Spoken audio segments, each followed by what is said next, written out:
Alright, and welcome back to I Love Awful Things, the show where I am really only one person talking in two voices, trying to convince myself to like movies just a little bit more.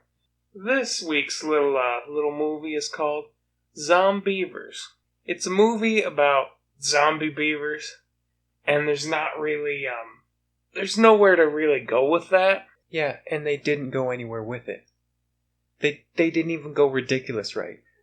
So It's like if you took Cabin in the Woods and just made all the monsters beavers.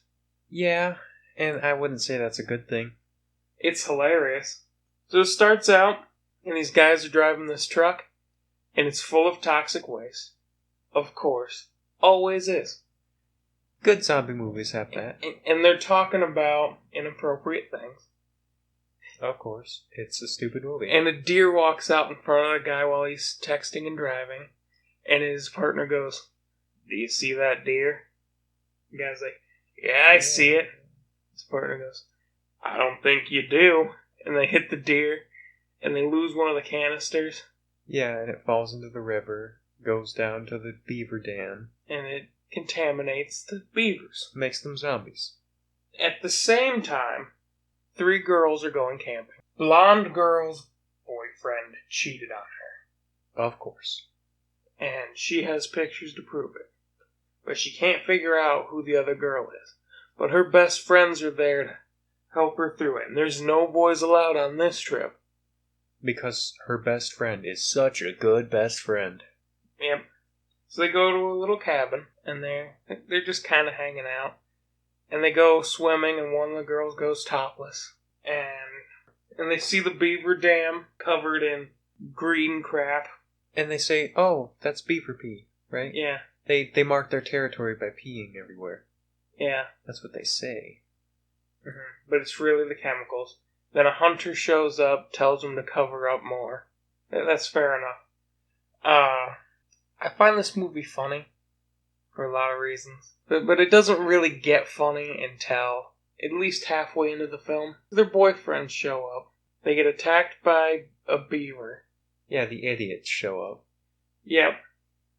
Lots of idiots. The whole bunch is just idiots. They all go swimming, even though they've just been attacked by a beaver the night before that they beat to death with a shovel.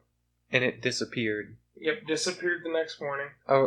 What they assumed was rabbit, and they're like, "Oh, that's fine. Another animal must have took it." But then that animal would turn out to be rabid too, and they'd have a problem with it. Yeah, you sat there when we watched this movie, and you tried to explain that to me for like 5 minutes, and I go, "Tim, the beaver was a zombie." Well, yeah, but even given their logic that it was rabid, and there's nothing to do about it, there's still an animal out there. Expectations have to be lowered for a movie called Zombeavers. Yeah, I really don't think so. See, the problem with people's perception of movies in today's world is that they go in expecting a perfect film every time. Do you know how many times I've expected a perfect film when I've gone to a theater? Never. I just expected to see a movie. I was going to judge fairly if I liked it or not. I didn't judge beforehand. Okay. I didn't judge harshly. Okay, but I don't expect to see a perfect movie ever either. I've liked the movies before this. I'm judging fairly that this is a bad movie. Alright, well, let's get back into the plot, the meat of the film. Yeah. They're out on the raft. One of the boyfriend's feet gets bit off. Of course. It's a dumb movie. And it's absolutely... that part's funny, too. So then he's on the raft laying there freaking out. And they throw the dog to distract the beavers so they can all get to shore. Which, of course, works, because the movie's not that dumb. Okay, yeah, they throw the dog, and then they sit there for a good 20 seconds when the girl's complaining about the fact that they threw the dog in and they weren't just getting away. Good point. I'll give you that one. But not much else happens in this movie. I mean, they kind of hide from the beavers. Then they try to get the boy to the hospital, but of course the roads are blocked by beavers. Yeah, the beavers tore up the roads or something. So they, Oh, they chopped down trees into the roads. Yeah. Because that actually makes sense. They show an older couple, and the guy's petting the dog, and they're arguing about the party going on next door. And then he goes, "If you make me go over there and complain to him, I might just stay there." Right? And then he pets the dog again, but he doesn't look at it, obviously, and it's a beaver. It's a beaver, yeah. Then for whatever reason, that was kind of funny. The hunter and the one girl end up in that house and, see the dead couple. It's weird. Yeah. All while beavers are attacking the original cabin. They couldn't get into the original cabin because the people inside the cabin boarded up the door, right. Which was not a bad idea because there's zombie beavers trying to get in. Yeah, but they boarded up the door. Boards, Tim. Beavers eat wood. Yeah. Which is exactly the reason they give. And then they're reading beaver facts. And it's like, they're also known for being great at building tunnels. And they all just kind of freak out. That was funny. Yeah. And you could tell that this book is where the writers got all of the material for the movie. It's all their knowledge for beavers is in this book that they're reading in the movie. If you get bit or scratched by a zombeaver, you turn into a zombeaver. And that's dumb. It's hilarious. Okay. We're talking, they grow tails, buck teeth, beady little eyes.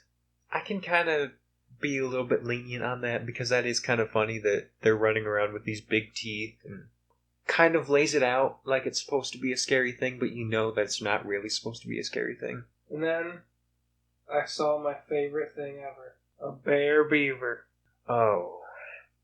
It's the funniest thing I have seen in a movie of this caliber. I had a notepad with me, and I wrote down bear beaver and drew a line and said, that's where I draw the line on this movie. That is the dumb thing that I just cannot look past. There's a bear beaver on the side of the road. I'm debating making it the channel mascot. No. So you really don't like this movie at all? I really don't. There's really not much in there for me to like. Well, it's not a long film. It doesn't have a whole lot of substance to it plot-wise. It's kind of inappropriate, so I feel like I have to give that fair warning. Yeah, this is not a movie for kids to watch. This is a movie that I guess I'd give it a 6.5, if I'm being completely honest. Yeah. For me, that's not a bad score. Are you sure that's not a bad score for you? Because you gave me crap about a 7.5 in the past. Oh, that was for Pagemaster, though. Pagemaster's a great movie. I'm going to have to go with a 4.5 on this movie. Honestly, better than I thought you'd give it. You know, me too. But thinking back on it, it's not quite as bad as I make it out to be.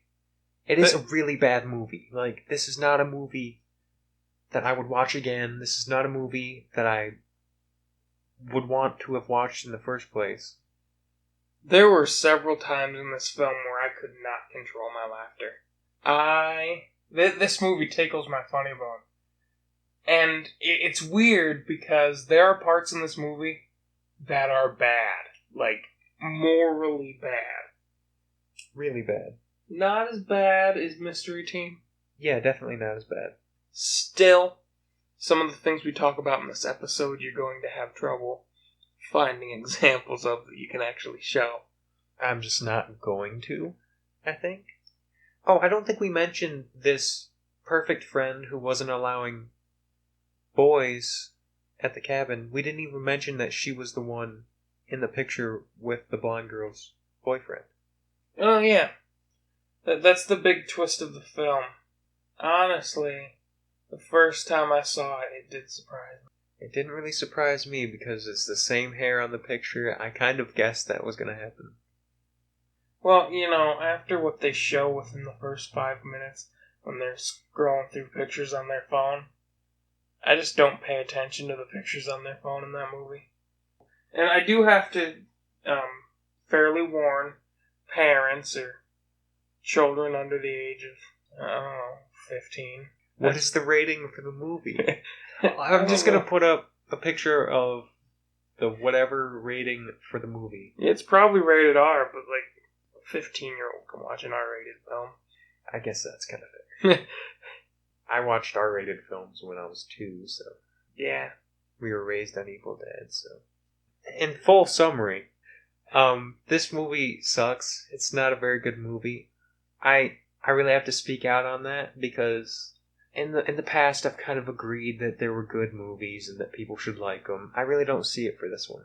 In my opinion, if you like the Return of the Living Dead series and you want to see something absolutely ridiculous, that makes fun of that kind of with the toxic barrel, this movie is the movie for you.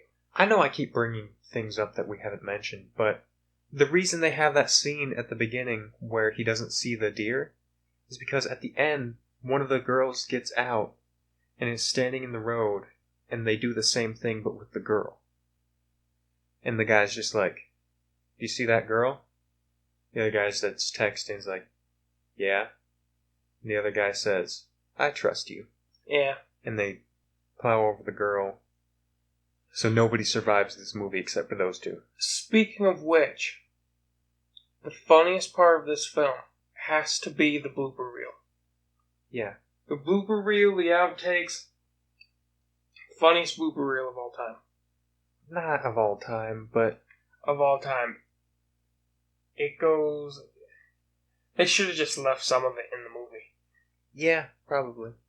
That's the only thing that made me laugh in the movie. Well, this is Mike Odell. And Tim Odell. Signing off.